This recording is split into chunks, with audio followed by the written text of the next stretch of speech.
భయ్యా ఇదేం detailing video కాదు.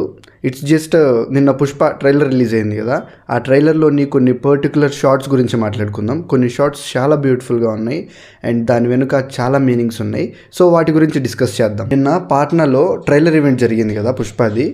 ఆల్మోస్ట్ 2.5 lakh పీపుల్ వచ్చారంట భయ్య. అండ్ యూట్యూబ్లో ఆల్మోస్ట్ 2.5 lakh పీపుల్ మంది చూసారు. మొత్తం 5 lakh పీపుల్ సెలబ్రేట్ చేసుకున్నారు ఈ ట్రైలర్ని. అల్లు అర్జున్ అన్న మాత్రం నువ్వు నెక్స్ట్ లెవెల్. బయట స్టేట్లో అంతమందిని క్రౌడ్ని తీసుకొచ్చావంటే నువ్వు నెక్స్ట్ లెవెల్ అంతే. ఓకే భయ్య, మనం వీడియోలోకి వెళ్ళిపోదాం. ఒక 10-12 కొన్ని బ్యూటిఫుల్ అండ్ కొన్ని ఇంట్రెస్టింగ్ షార్ట్స్ ఉన్నాయి భయ్య, మనం డిస్కస్ చేయబోయేవి. So let start. పుష్ప స్టార్టింగ్లో ఒకరి కింద పనిచేస్తున్నాడు కొండారెడ్డి దగ్గర. అప్పుడు అతనికి ఒక్క దొంగ కూడా సొంతం కాదు. అదే ఈ షార్ట్ చూడండి. చుట్టూ దొంగలు దాచుకోవడానికి, బిజినెస్ చేయడానికి అన్ని ఇల్లు కట్టుకున్నాడు. అండ్ 100 మంది జనాలు పైగా ఉన్నారు అతని దగ్గర పనిచేయడానికి. హైలైట్ ఏంటంటే ఒక చెట్టుకి ఒక పెద్ద టవర్ లాగా ఎర్రచందనం దొంగలతో ఫామ్ చేశాడు. ఫస్ట్లో గోవిందప్పకు కూడా భయపడి దొంగల్ని నదిలో వేసి కాపాడిన పుష్ప ఇప్పుడు ఎవ్వరికీ భయపడకుండా, బన్వర్ సింగ్ షెకావత్కు కూడా భయపడకుండా ఇది నా కింగ్డమ్ అని చెప్పి ఒక పెద్ద టవర్నే కట్టి చూపిస్తున్నాడు. ఈ షాట్ని ఫస్ట్ టైం నేను ట్రైలర్లో చూస్తున్నప్పుడు మెంటల్ వచ్చేసింది భయ్య, గూస్ బంప్స్ వచ్చేసాయి నాకు.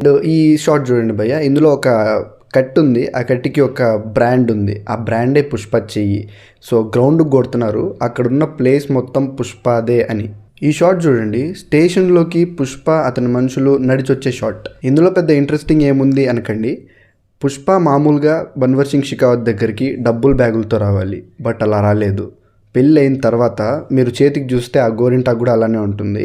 అండ్ పెళ్ళి అయిన తర్వాత బన్వర్ సింగ్ షెకావత్ దగ్గరికి డబ్బులు ఇవ్వడానికి కాదు, వార్నింగ్ ఇవ్వడానికి వచ్చాడు. చేతులకి గోరింటాకు అలానే ఉంది కాబట్టి పెళ్ళి ఎక్కువ రోజులు అవ్వలేదు. నాకు డౌట్ ఏంటంటే లిప్స్టిక్ ఉంది భయ్య పుష్పకి, ఎందుకు వేసుకున్నాడు? ఈ షాట్ చూడండి భయ్య, ఎంత బ్యూటిఫుల్గా ఉందో.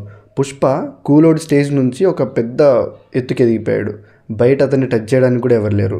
అలాంటి పుష్ప భార్య దగ్గర అతని సిగ్నేచర్ స్టైల్ అయిన తగ్గేదేలే అనేదాన్ని చేత్తో కాకుండా అతని భార్య కాలితో చేస్తున్నాడు. ఇలాంటి థాట్స్ సుకుమార్ గారికి తప్ప ఇంకెవరికి రావు భయ్య. ఈ షాట్ చూడండి, ఈ షాట్ నాకు చాలా కన్ఫ్యూజింగ్గా ఉంది. పుష్ప స్టార్టింగ్లో దాక్కో మేక సాంగ్లో వేసుకుంటాడు ఆ పంచె అండ్ ఆ టీషర్ట్.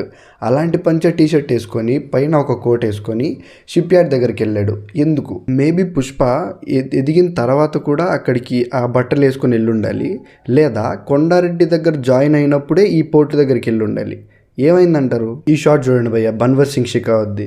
పార్ట్ 1లో పుష్ప ఫస్ట్ టైం బన్వర్ సింగ్ షెకావత్ దగ్గరికి వెళ్ళినప్పుడు చేయి బిగిస్తాడు.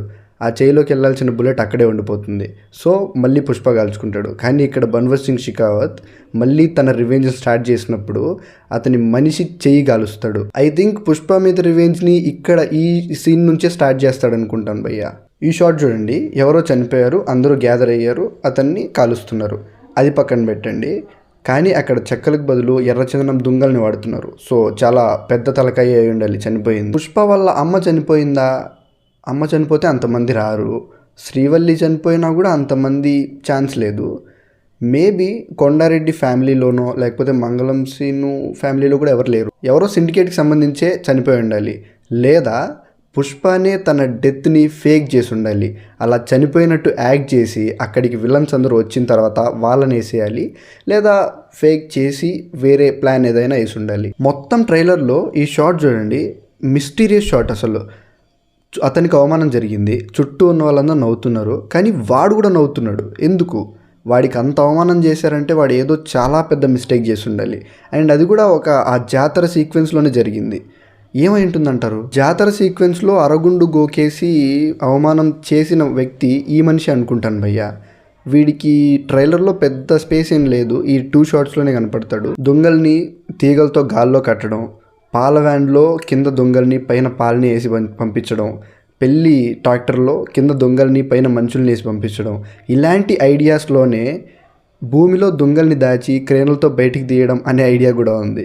ఇది పార్ట్ 2లో వచ్చింది. ఈ షాట్ చూడండి భయ్య, పుష్ప అంటే నిజంగానే ఫైరు అని చూపించే షాట్ ఇది.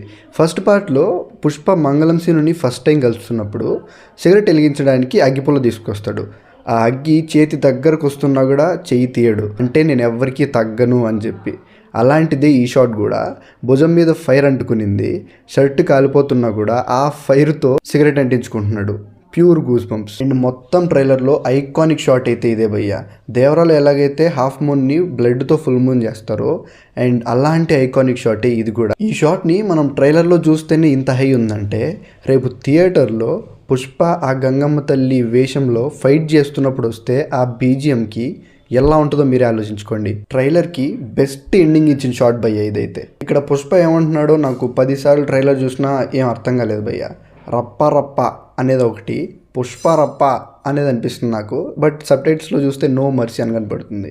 మీకేం వినపడింది? That's it guys. ట్రైలర్లోని కొన్ని బెస్ట్ షాట్స్ గురించి డిస్కస్ చేసాం అనుకుంటున్నా. ఇంకా ఏమైనా బెస్ట్ షాట్స్ ఏమైనా మిస్ అయి ఉంటే మీరు కామెంట్ చేసి చెప్పండి. That's it. I'll meet you with another video. By.